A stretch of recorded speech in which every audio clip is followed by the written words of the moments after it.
Okay, chapter number 2 નીટનો આજનો આ last topic જોવા જઈ રહ્યા છે. ટોપિક છે વોન્ટ ઓફ ફેક્ટર. ઓકે, હવે વોન્ટ ઓફ ફેક્ટર શું છે, એ ક્યારે અપ્લાય કરાય એની વાત કરીએ. તો પહેલાં એક ટર્મ સમજીએ, એબ નોર્મલ મોલર માસ. એબ નોર્મલ મોલર માસ. ઓકે, હવે જ્યારે આપણે ક્વોલિટેટિવ પ્રોપર્ટીઝ જે છે 4, relative lowering of vapor pressure, elevation in boiling point, depression in freezing point, osmotic pressure, એનાથી જ્યારે મોલર માસ ડિટરમાઇન કરીએ છીએ, એ મોલર માસ હોય છે આપણું કેલ્ક્યુલેટેડ મોલર માસ. કેલ્ક્યુલેટેડ મોલર માસ, એ જે કેલ્ક્યુલેટેડ કે જો ઓબ્ઝર્વ મોલર માસ છે, એ થિયોરેટિકલ મોલર માસથી અલગ પડે. થિયોરેટિકલ જે આપણને મળવાનું છે, થિયોરેટિકલ મોલર માસથી અલગ પડે.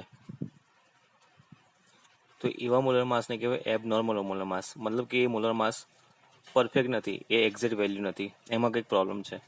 તો એ પ્રોબ્લેમ સોલ્વ કરવા માટે આપણે ડિફાઇન કરવું પડે છે વોન્ટ ઓફ ફેક્ટર. ઓકે, તો વોન્ટ ઓફ ફેક્ટરને ઇન્ડિકેટ કરાય છે સ્મોલ આઈથી. સ્મોલ આઈ એટલે વોન્ટ ઓફ ફેક્ટર. તો વોન્ટ ઓફ ફેક્ટરની જે ફોર્મ્યુલા છે એ ફોર્મ્યુલા જોઈ લઈએ અને એના પરથી કેટલાક ન્યુમેરિકલ્સ જોઈએ આપણે.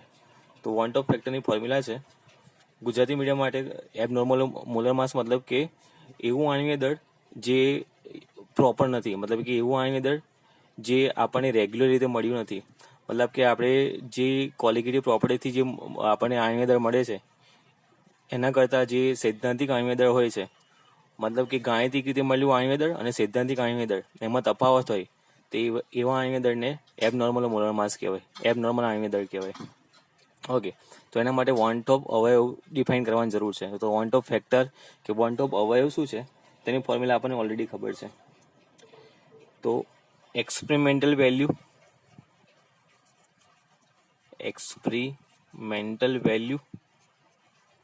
Divided by calculated value. Experimental value divided by calculated value કરીએ તો આપણને વોન્ટ ઓફ ફેક્ટર આઈ મળે. બીજી એની એ જ ફોર્મ્યુલામાં observed value divided by normal value કરીએ આપણે કે થિયોરિટિકલ વેલ્યુ કરીએ આપણે તો આપણને વોન્ટ ઓફ ફેક્ટર મળે. તો આ થઈ વોન્ટ ઓફ ફેક્ટરની ફોર્મ્યુલા. ઓકે, એ જ ફોર્મ્યુલામાં આગળ જઈએ તો નોર્મલ મોલર માસના કન્ટેક્સમાં જઈએ તો normal molar mass divided by abnormal molar mass જોઈએ. Normal molar mass divided by abnormal molar mass, તો આપણને વોન્ટ ઓફ ફેક્ટર મળે. તો આ વોન્ટ ઓફ ફેક્ટરના અલગ અલગ ફોર્મ્યુલા છે. ઓકે, નોર્મલ મોલર માસને એમસીથી ઇન્ડિકેટ કરીએ, ઓબ્ઝર્વ મોલર માસને એમઓથી ઇન્ડિકેટ કરીએ. તો આઈ ઇઝ ઇક્વલ ટુ, તો ફોર્મ્યુલા બની I is equal to MC upon MO calculated કે normal molar mass upon abnormal molar mass, તો આપણને વોન્ટ ઓફ ફેક્ટર મળે. તો આ વોન્ટ ઓફ ફેક્ટરની કેટલીક ફોર્મ્યુલા છે. હવે આ ફોર્મ્યુલાને ધ્યાનમાં રાખીને આપણે ન્યુમેરિકલ કરવાના છે. પણ આગળ ન્યુમેરિકલ કરીએ પહેલાં એક વસ્તુ બીજું ક્લિયર કરી દો કે બે અલગ અલગ કન્ડિશન હોય. બે અલગ અલગ કન્ડિશન કઈ હોય? તો એક હોય કે જ્યારે સોલ્યુટ ડિસોસિએટ થતો હોય તો, એટલે મતલબ કે ડિસોસિએશન થતું હોય તો, ડિસોસિએશન એ કેસમાં આઈની વેલ્યુ ગ્રેટર દેન 1 હોય. જ્યારે ડિસોસિએશન થતું હોય તો want of factor I greater than 1 હોય. અને જ્યારે અસોસિએશન થતું હોય સોલ્યુટનું અસોસિએશન તો આઈની વેલ્યુ લેસ દેન 1 હોય. ઓકે, ગુજરાતી મીડિયમ માટે કે જ્યારે જે દ્રાવ્યના અણુઓ છે, દ્રાવ્યના પરમાણુઓ છે, છૂટા પડતા હોય, ડિસોસિએટ થતા હોય, વિઘટન થતા હોય, તો વોન્ટ ઓફ ફેક્ટરનું મૂલ્ય લેવાનું 1 કરતાં વધારે. જ્યારે સોલ્યુટ એટલે કે દ્રાવ્યના અણુઓ ભેગા થતા હોય, સુયોજન થતું હોય, અહીંયા વિયોજન થતું હોય તો આઈ ગ્રેટર દેન 1, સુયોજન થતું હોય, ભેગા થતા હોય તો આઈ લેસ દેન 1 લેવાનું. ઓકે, પણ જ્યારે કોઈ સોલ્ટ હોય અને 100% ડિસોસિએશન થતું હોય, 100% ડિસોસિએશન, એ કેસમાં આઈની વેલ્યુ લેવાની જેટલા નંબર્સ ઓફ આયન છૂટા પડતા હોય, તો I is equal two number of ions. I is equal two number of ions. Okay, તો આ 3 કન્ડિશન આપણે ધ્યાનમાં રાખીશું. આઈની વેલ્યુ કયા કેસમાં ક્યારે લેવાની? તો ડિસોસિએશન થતું હોય તો એ કેસમાં આઈ ગ્રેટર ધેન 1 હોય, એસોસિએશન થતું હોય એ કેસમાં આઈ લેસ ધેન 1 હોય, અને જ્યારે કોઈ સોલિડ એવું હોય જેમાં 100% ડિસોસિએશન થતું હોય, મતલબ કે 100 મોલિક્યુલ છે એ 100 મોલિક્યુલ આયન્સમાં ફેરવાઈ જતા હોય, આયન્સમાં કન્વર્ટ થઈ જતા હોય, તો આઈની વેલ્યુ લેવાની નંબર ઓફ આયન્સ. એક એક્ઝામ્પલ સમજીએ. ફોર એક્ઝામ્પલ આપણી પાસે KCl છે અને આપણને ખબર છે કે KCl સોલ્ટ છે. KCl સોલ્ટ છે એ ડિસોસિએટ થાય K પ્લસ ને Cl માઇનસમાં. તો સોલ્ટ તો 100% ડિસોસિએટ થાય, તો એમાં કેટલા આયન્સ છૂટા પડ્યા? તો K પ્લસ Cl માઇનસ, 1 ને 1 2. તો આઈની વેલ્યુ આ કેસમાં કેટલી લઈશું? 2. તો આ કેસમાં આઈની વેલ્યુ લઈશું 2. તો મતલબ કે જ્યારે 100% ડિસોસિએશન થતું હોય એ કેસમાં આઈની વેલ્યુ એટલે જેટલા નંબર ઓફ આયન્સ છૂટા પડતા હોય એટલી. તો I is equal two number of ions. તો આ કન્ડિશનને ધ્યાનમાં રાખીને MCQમાં આન્સર લખવાના છે અને એના પરથી ન્યુમેરિકલ કરવાના છે. તો કેટલાક ન્યુમેરિકલ જોઈએ આપણે ક્વોન્ટમ ફેક્ટર પરથી. ઓકે, પહેલું ન્યુમેરિકલ છે. તો numericals based on want of factor. Numericals based on want of factor. Okay, પહેલું ન્યુમેરિકલ જોઈએ આપણે. ન્યુમેરિકલ નંબર 1 આપણને એવું કહ્યું છે કે 0.5 gram of KCl, 0.5 gram of KCl dissolve કરેલો છે 100 ગ્રામ ઓફ વોટરમાં. 100 ગ્રામ ઓફ વોટર. અને સોલ્યુશન ઓરિજિનલી 20 ડિગ્રી સેલ્સિયસ પર છે, એને ફ્રીઝ થાય છે -0.24 ડિગ્રી સેલ્સિયસ પર. ગુજરાતી મીડિયમવાળા માટે ફ્રીઝ થાય છે એનો મતલબ કે એ તાપમાને એ પ્રવાહીમાંથી ઘન સ્વરૂપમાં ફેરવાય છે. Calculate the percentage of ionization. Percentage of ionization. આયનીકરણના કેટલા પર્સેન્ટેજ છે, આયનીકરણ કેટલા ટકામાં થાય છે એ શોધવાનું છે. અને આપણે KFની વેલ્યુ આપી દીધી છે. KFની વેલ્યુ છે 1.86 ડિગ્રી સેલ્સિયસ પર 1000 ગ્રામ ઓફ વોટર. પર 1000 ગ્રામ ઓફ વોટર એવું કહેલું છે. ઓકે, તો સ્ટાર્ટ કરીએ. તો જે વેલ્યુ આપી દીધી છે 0.5 ગ્રામ ઓફ KCl મતલબ આપણને W2 આપેલો છે. 1000 ગ્રામ ઓફ વોટર મતલબ આપણને W1 આપેલો છે. -0.24 મતલબ આપણને આપેલું શું છે? આ TF આપેલો છે. પર્સેન્ટેજ આયોનાઇઝેશન પૂછેલું છે અને KF આપેલો છે.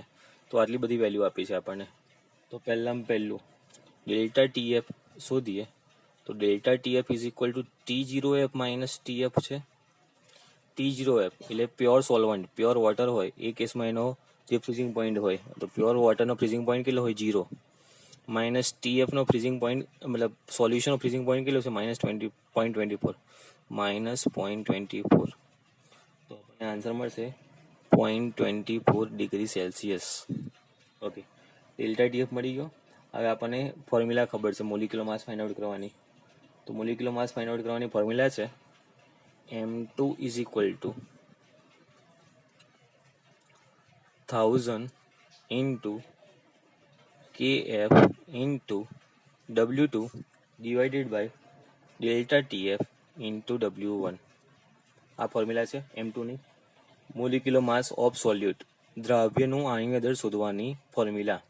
ઓકે, બધી વેલ્યુ મૂકી અંદર. તો 1000 ઇન્ટુ KFની વેલ્યુ કેટલી છે? 1.86 ઇન્ટુ W2 વેટ ઓફ સોલ્યુટ કેટલું છે? 0.5 ડિવાઇડેડ બાય ડેલ્ટા TF કેટલો મળેલો છે આપણને? 0.24 ઇન્ટુ W1 કેટલું છે? W1 છે 100 ગ્રામ. ઓકે, તો W1 ની વેલ્યુ મૂકીએ તો આપણને આનો આન્સર મળે છે સોલ્યુશન કરવાથી 38.75 ગ્રામ પર મોલ. M2 મોલિક્યુલર માસ છે એટલે ગ્રામ પર મોલ હશે. તો આપણને મળી ગઈ M2 ની વેલ્યુ. આ જે M2 ની વેલ્યુ મળી છે એ કઈ વેલ્યુ હશે? તો એ કેલ્ક્યુલેટેડ વેલ્યુ હશે. તો આ ઓબ્ઝર્વ વેલ્યુ છે. કેલ્ક્યુલેટેડ વેલ્યુ તો આપણે ફાઇન્ડ આઉટ કરવાની છે. તો આ ઓબ્ઝર્વ વેલ્યુ છે, એક્સપેરિમેન્ટલ વેલ્યુ છે. હવે આપણે કેલ્ક્યુલેટેડ કે થિયોરિટિકલ વેલ્યુ જોઈએ તો કેલ્ક્યુલેટેડ કે થિયોરિટિકલ વેલ્યુ જોઈએ, સૈદ્ધાંતિક વેલ્યુ. તો સૈદ્ધાંતિક મોલિક્યુલર માસ આપણને આપીશું શું છે? KCl. તો K પ્લસ Cl. K નું એટોમિક માસ હોય 39, Cl નું હોય 35.5. તો આપણને KCl નું વેલ્યુ મળશે 74.5 ગ્રામ પર મોલ. તો આપણને આ જે વેલ્યુ મળી છે 38.75 એ ઓબ્ઝર્વડ છે. તો આ વેલ્યુ છે ઓબ્ઝર્વડ. અને આ જે વેલ્યુ મળી છે આપણને એ કઈ વેલ્યુ છે? કેલ્ક્યુલેટેડ અથવા થિયોરિટિકલ વેલ્યુ. તો ઓબ્ઝર્વ વેલ્યુ મળી ગઈ, થિયોરિટિકલ વેલ્યુ મળી ગઈ. તો હવે આઈની ફોર્મ્યુલા આપણે હમણાં શીખ્યા. આઈની ફોર્મ્યુલા મૂકીએ તો આઈની ફોર્મ્યુલા શું હતી? તો આઈની ફોર્મ્યુલા હતું calculated molar mass divided by observed molar mass. Calculated molar mass upon observe molar mass કરીએ તો કેલ્ક્યુલેટેડ મોલર માસની વેલ્યુ છે 74.5 અને ઓબ્ઝર્વ મોલર માસની વેલ્યુ મળી છે 38.75. સોલ્વ કરીએ તો આન્સર આવશે 1.92. તો આપણને આઈની વેલ્યુ મળી ગઈ 1.92. ઓકે, હવે આપણે ફાઇન્ડ આઉટ કરવાનું છે પર્સેન્ટેજ આયોનાઇઝેશન. તો પર્સેન્ટેજ આયોનાઇઝેશન માટે આપણે સોલ્વ કરીએ તો પર્સેન્ટેજ આયોનાઇઝેશન માટે આપણી પાસે છે KCl. ડિસોસિએટ થાય તો K પ્લસ અને Cl માઇનસ છૂટો પડે. ઇનિશિયલ જો આના 1 મોલ હોય તો K પ્લસ Cl માઇનસના 0 મોલ હશે. ડિસોસિએશન થયા પછી માની લો કે આ આલ્ફા જેટલા ડિસોસિએટ થયા છે તો અહીંયા વધ્યા કેટલા હશે? 1 માઇનસ આલ્ફા વધ્યા હશે. ઓકે, હવે total number of moles after dissociation કેટલા થયા? Total number of moles after dissociation જોઈએ તો 1 માઇનસ આલ્ફા પ્લસ આલ્ફા તો વધશે 1 પ્લસ આલ્ફા. આ ફોર્મ્યુલા ઓલરેડી આપણે ડિરાઈવ કરી હતી, જોઈ ગયા છે. ઘડી આ ડિરાઈવ કરવાની જરૂર નથી. આ તો ફરીથી તમને રિમાઇન્ડ કરાવું છું. સીધું જ્યારે ડિસોસિએશન થતું હોય અને આ રીતે સિંગલ આયન છૂટા પડતા હોય K plus Cl minus Na plus Cl minus અને ડાયરેક્ટલી 1 પ્લસ આલ્ફા લખી દો તો ચાલે. ઓકે, તો આપણને આઈની વેલ્યુ જોઈએ હવે તો I ઇઝ ઇક્વલ ટુ ડિસોસિએટ થયા પછી કેટલા મોલ્સ મળે છે? 1 પ્લસ આલ્ફા. ડિસોસિએટ થયા પહેલા કેટલા હતા? તો 1. તો I is equal two 1 plus alpha મળ્યા. તો I is equal two 1 plus alpha. હવે આપણે શોધવાનું શું છે? આલ્ફા. આપણે શોધવાનું હતું પર્સેન્ટેજ આયોનાઇઝેશન એટલે આલ્ફા શોધવાનું હતું આપણે. તો આલ્ફા કેવી રીતે શોધીશું? તો alpha is equal to I minus 1 થશે. ઓકે, હવે આઈની વેલ્યુ આપણને આગળ મળી હતી 1.92 માઇનસ 1. તો 0.92 મળ્યા આલ્ફા 0.92 મળ્યા. એટલે કે પર્સેન્ટેજ આયોનાઇઝેશન ફાઇન્ડ આઉટ કરવું હોય તો પર્સેન્ટેજમાં કન્વર્ટ કરવા માટે આપણે આલ્ફાની જે વેલ્યુ મળી છે એને મલ્ટીપ્લાય બાય 100 કરીશું તો આપણને આન્સર મળશે 92%. તો આ થયો આપણો ફાઇનલ આન્સર 92%. થોડું ન્યુમેરિકલ લેન્થી છે, એકવાર ફરીથી જોઈ લઈએ. ઓકે, તો આપણને આપ્યો છે KCl 0.5 ગ્રામ, એને 100 ગ્રામ વોટરમાં ડિઝોલ્વ કરેલો છે. ઓકે, આપણને કહ્યું છે કે સોલ્યુશન ઓફ ફ્રીઝિંગ પોઈન્ટ -0.24 છે. KFની વેલ્યુ આપી છે અને આપણને પૂછ્યું છે પર્સેન્ટેજ ઓફ આયોનાઇઝેશન કેટલું હશે? આલ્ફા. ઓકે, તો પહેલાં ડેલ્ટા TF કેલ્ક્યુલેટ કરે. ડેલ્ટા TF એટલે T0F માઇનસ TF. T0F એટલે વોટરનો ફ્રીઝિંગ પોઈન્ટ કેટલો હોય? 0 degree Celsius. Minus TF solution of freezing point -0.24. તો આપણને ડેલ્ટા TF મળ્યો. હવે મોલિક્યુલર માસની ફોર્મ્યુલા ઓલરેડી આપણને ખબર છે અને ટેક્સ્ટબુકમાં પણ આપી છે. તો M2 is equal to 1000 into KF into W2 open delta TF into W1. બધાની વેલ્યુ મૂકીએ તો આપણને મોલિક્યુલર માસ મળ્યું. જે મોલિક્યુલર માસ મળ્યું એ કયો હશે? ઓબ્ઝર્વ મોલિક્યુલર માસ હશે. હવે આપણે એને થિયોરિટિકલ મોલિક્યુલર માસ કેલ્ક્યુલેટ કરીએ તો થિયોરિટિકલ મોલિક્યુલર માસ એટલે KCl, એટલે K પ્લસ Cl. તો K ની વેલ્યુ હોય 39, Cl ની વેલ્યુ હોય 35.5. તો આપણને મોલિક્યુલર માસ મળ્યું 74.5. તો આપણને ઓબ્ઝર્વ મળી ગયું, કેલ્ક્યુલેટર મળી ગયું. તો આપણે I ની વેલ્યુ ફાઇન્ડ આઉટ કરવા માટે ફોર્મ્યુલા મૂકીએ વેલ્યુ. તો કેલ્ક્યુલેટર મોલર માસ આપણે ઓબ્ઝર્વ મોલર માસ. તો કેલ્ક્યુલેટર મળ્યું આપણને 74.5, ઓબ્ઝર્વ મળ્યું 38.75. તો I ની વેલ્યુ મળી ગઈ. હવે I ની વેલ્યુ મળી ગયા પછી શું કરવાનું? તો જે સોલ્ટ છે આપણી પાસે KCl એ ડિસોસિએટ થાય છે K પ્લસ Cl માઇનસમાં. તો ઇનિશિયલ મોલ માની લો 1 છે. ઇનિશિયલ પ્રોડક્ટ બની નહીં હોય તો 0 હશે. હવે સપોઝ ડિસોસિએટ થાય છે આલ્ફા જેટલું, તો અહીંયા પ્રોડક્ટ જો આલ્ફા જેટલી ડિસોસિએટ થતી હોય તો રિએક્ટરમાં વધવું શું જોઈએ? 1 માઇનસ આલ્ફા વધવું જોઈએ. હવે total number of moles dissociation થયા પછી કેટલા છે? તો 1 minus alpha plus alpha plus alpha, minus alpha plus alpha જતા રહ્યા, વધ્યું શું? 1 પ્લસ આલ્ફા. તો આ ઇઝ ઇક્વલ ટુ ડિસોસિએટ થયા પછીના મોલ અને ડિસોસિએટ થયા પહેલાના મોલ એનો રેશિયો. તો I ની વેલ્યુ વળી 1 પ્લસ આલ્ફા. આલ્ફાને સબ્જેક્ટ બનાવીએ તો alpha is equal to I minus 1. I ની વેલ્યુ આગળ મળી હતી 1.92, માઇનસ 1 તો 0.92.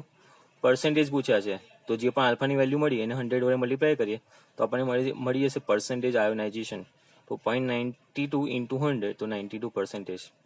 તો આ થયો પર્સન્ટેજ આયોનાઇઝેશન ફાઇન્ડ આઉટ કરવાનું ન્યુમેરિકલ. હવે આ સિવાય ક્વોન્ટ ઓફ ફેક્ટરના બીજા કોઈક ન્યુમેરિકલ જોઈએ તો વધારે આઈડિયા આવે આપણે. તો જોઈએ નેક્સ્ટ ન્યુમેરિકલ. ઓકે, તો એક ન્યુમેરિકલ આ ટાઈપનો છે. આપણને કહ્યું છે calculate the boiling point. Numerical number 2. Calculate the boiling point of 1 molar aqueous solution. આપણને 1 મોલર aqueous સોલ્યુશન આપેલું છે. aqueous એટલે વોટરમાં બનાવેલું સોલ્યુશન. કહે છે એનો બોઇલિંગ પોઈન્ટ. એ જે સોલ્યુશન છે એનો બોઇલિંગ પોઈન્ટ કેટલો હશે? ઇન શોર્ટ આપણે પણ એવું કહી શકીએ કે TB કેટલો હશે સોલ્યુશનનો બોઇલિંગ પોઈન્ટ. ઓકે, બાકી બધી વેલ્યુ આપી છે આપણને. ડેન્સિટી આપી છે 1.04 ગ્રામ પર ml. 1.04 ગ્રામ પર ml. અને આપણને આપ્યું છે KB ની વેલ્યુ. KB ની વેલ્યુ આપી છે 0.52 કેલ્વિન કિલોગ્રામ પર મોલ. ઓકે, અને આપણને સોલ્યુશનનો બોઇલિંગ પોઈન્ટ ફાઇન્ડ આઉટ કરવાનું કહ્યું છે. તો આ ટાઈપનો કોઈ ક્વેશ્ચન છે. તો પહેલું આપણને આપ્યું છે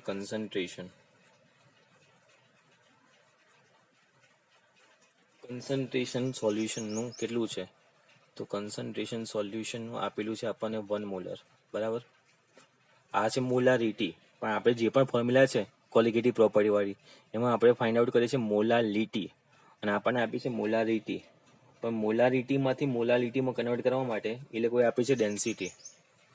તો ડેન્સિટી આપી છે 1.04 ગ્રામ પર ml. ઓકે, હવે પહેલું મોલાલિટી કેલ્ક્યુલેટ કર્યું હોય તો આનો મતલબ શું થાય? તો 1 મોલર સોલ્યુશન હોય એનો મતલબ થાય કે 1 મોલ સોલ્યુટ. અને સોલ્યુટ કોણ આપ્યું છે આપણને? પોટેશિયમ ક્લોરાઇડ KCl આપ્યું છે આપણને. તો 1 મોલ KCl ડિઝોલ્વ થયેલા હશે 1000 ml કે 1 લીટર સોલ્યુશનમાં. એનો મતલબ એવો થાય 1 મોલ પર લીટર એટલે કે 1 mall સોલ્યુટ in 1000 ml of solution. Okay, 1 mall KCl નો મતલબ શું થાય? એનું મોલિક્યુલર માસ જેટલું. તો એનું મોલિક્યુલર માસ કેટલું હોય? તો 74.5 ગ્રામ KCl થવા. એ ડિઝોલ્વ કરેલો હશે 1000 ml સોલ્યુશનમાં. તો 74.5 ગ્રામ KCl ડિઝોલ્વ કરેલો છે 1000 ml સોલ્યુશનમાં. તો આપણને મળી ગયું માસ ઓફ સોલ્યુટ મળી ગયું. ઓકે, હવે માસ ઓફ સોલ્યુશન પણ આપણને ખબર, આ માસ ઓફ સોલ્યુટ મળી ગયું પણ આપણને વોલ્યુમ ઓફ સોલ્યુશન ખબર છે. તો વોલ્યુમ પરથી આપણે માસ કેલ્ક્યુલેટ કરવું હોય તો માસ ઓફ સોલ્યુશન કેલ્ક્યુલેટ કરવા માટે mass of solution is equal to density is equal to mass upon volume. તો mass is equal to density into volume. તો ડેન્સિટી ઇન્ટુ વોલ્યુમ, તો વોલ્યુમ છે 1000, ડેન્સિટી છે 1.04. તો આપણને માસ કેટલું મળશે સોલ્યુશનનું? તો સોલ્યુશનનું માસ મળશે 1040 ગ્રામ. આ મળ્યું સોલ્યુશનનું માસ. હવે આપણે ફાઇન્ડ આઉટ કરવું છે સોલ્વન્ટનું માસ, કારણ કે મોલાલિટીની ફોર્મ્યુલામાં સોલ્વન્ટનું માસ છે. તો માસ ઓફ સોલ્વન્ટ કેલ્ક્યુલેટ કરીએ તો માસ of solvent is equal to, તો સોલ્યુશનનું માસ છે 1040, સોલ્યુટનું માસ છે 74.5. તો સોલ્યુશનનું માસ માઇનસ સોલ્યુટનું માસ કરીએ તો આપણને સોલ્વન્ટનું માસ મળે, અને માસની વેલ્યુ છે 965.5 ગ્રામ. ઓકે, હવે આપણે મોલાલિટી કેલ્ક્યુલેટ કરીએ. માસ ઓફ સોલ્વન્ટ મળી ગયો હોય તો મોલાલિટી ઇઝ ઇક્વલ ટુ, મોલાલિટીની ફોર્મ્યુલા છે numbers of moles of solute, number of moles of solute upon mass of solvent, mass of solvent. જો માસ સોલ્વન્ટનું અહીંયા ગ્રામમાં લઈએ તો ઉપર 1000 થી મલ્ટીપ્લાય કરીશું. ઓકે, વેલ્યુ મૂકીએ આપણે તો નંબર ઓફ મોલ્સ આપણને કેટલા મળ્યા, તો નંબર ઓફ મોલ્સ છે 1 મોલ. માસ ઓફ સોલ્વન્ટ કેટલું મળ્યું 965.5 ઇન્ટુ 1000 કરીએ તો આપણને આન્સર મળશે મોલાલિટીનો 1.0357 મોલલ. તો આપણને મળી ગઈ મોલાલિટી. ઓકે, હવે મોલાલિટી મળ્યા પછી શું કરીશું એની વાત કરીએ. તો આપણી પાસે છે KCl. KCl ડિસોસિએટ થાય બે આયન્સમાં, એક હશે K પ્લસ અને એક હશે Cl માઇનસ. જો 100% ડિસોસિએશન થતું હોય તો આની વેલ્યુ કેટલી લઈએ છીએ આપણે, 2 લઈએ છીએ હમણાં ભણ્યા પ્રમાણે. તો આપણે આની વેલ્યુ મળી ગઈ 2.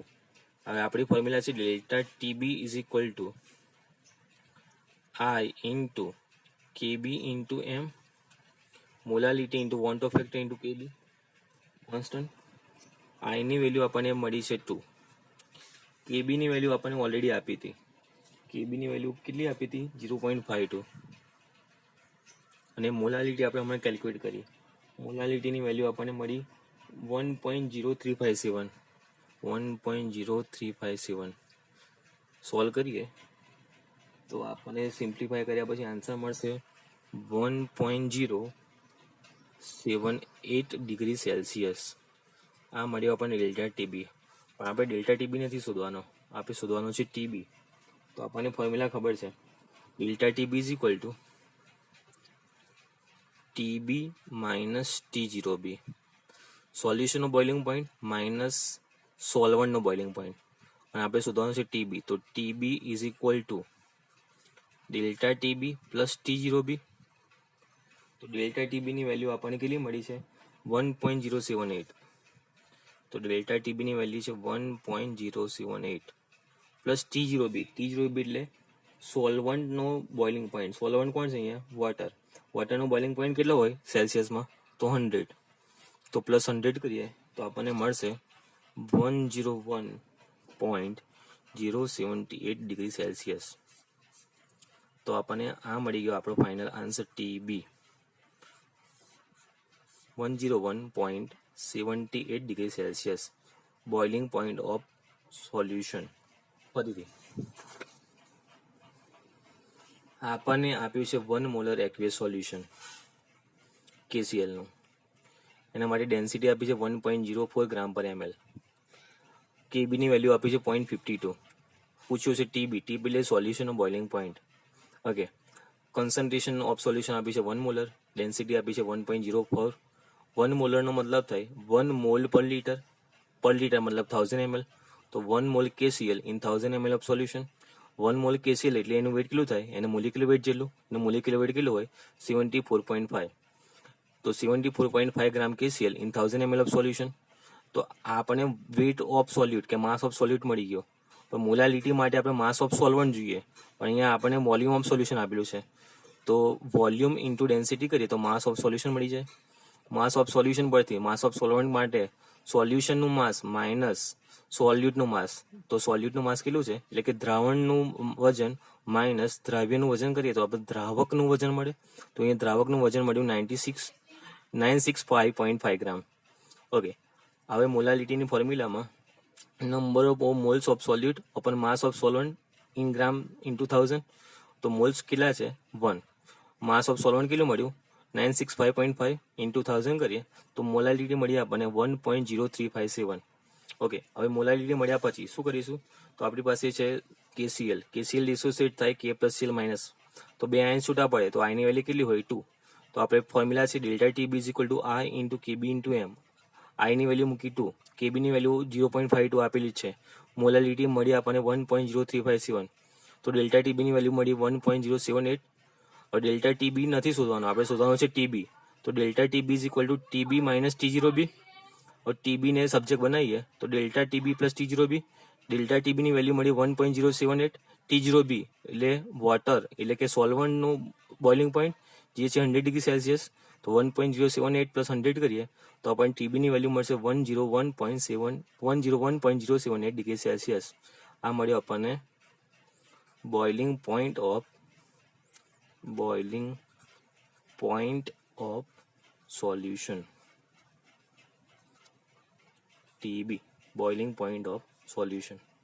ઓકે, તો આ રીતે વોન્ટ ઓફ ફેક્ટર અને ન્યુમેરિકલ્સ ટ્રાય કરી શકાય.